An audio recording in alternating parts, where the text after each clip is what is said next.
চীন এবং পাকিস্তান একে অপরকে শক্তিশালী করার দিকে চলতি সময়ে আরও একটি পদক্ষেপ নিয়েছে, যা ভারতের নিরাপত্তা পরিস্থিতিকে আরও হুমকির মধ্যে ফেলেছে। পহেলগাঁওয়ে জঙ্গি হামলার ঘটনায় দুই পরমাণু শক্তিধর প্রতিবেশী দেশ ভারত পাকিস্তানের মধ্যে উত্তেজনা আরও বৃদ্ধি পেয়েছে। ক্ষমতাধর দেশ দুটি পাল্টাপাল্টি অবস্থান নতুন করে যুদ্ধের আশঙ্কা তৈরি করছে।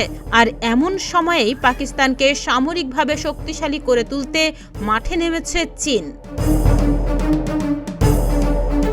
জানা যায়, চীন থেকে পাকিস্তানের হাতে অত্যাধুনিক PL-15 ক্ষেপণাস্ত্র এসেছে গত 27 এপ্রিল।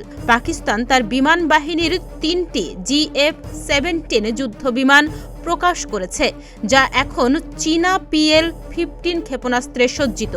এই ক্ষেপণাস্ত্রগুলোর সক্ষমতা ভারতের বিমান বাহিনীর রাফাল ফাইটার জেট এবং মিটিওর ক্ষেপণাস্ত্রের সাথে প্রতিযোগিতার উপযোগী। ভারতের বিমান সেনাদের অন্যতম শক্তিশালী যুদ্ধবিমান রাফাল ফাইটার জেট, যার সঙ্গে যুক্ত রয়েছে ইউরোপীয় মিটিওর ক্ষেপণাস্ত্র, বিয়ন্ড ভিজুয়াল রেঞ্জ যুদ্ধক্ষেত্রে অন্যতম সেরা বলে পরিচিত। বিশেষজ্ঞরা মনে করছেন এটি পাকিস্তানের আকাশ যুদ্ধের সক্ষমতাকে অনেকটাই বাড়িয়ে দিয়েছে।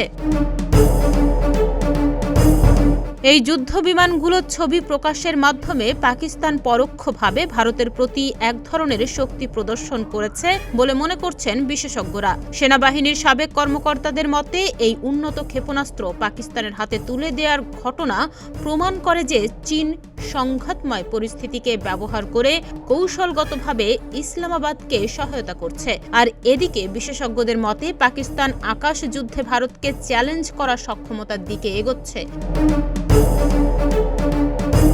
এই পরিস্থিতিতে ভারতের উচিত নিজস্ব আকাশ প্রতিরক্ষা ব্যবস্থা আরও জোরদার করা এবং বিদেশি মিত্রদের সঙ্গে কৌশলগত সহযোগিতা জোরদার করা।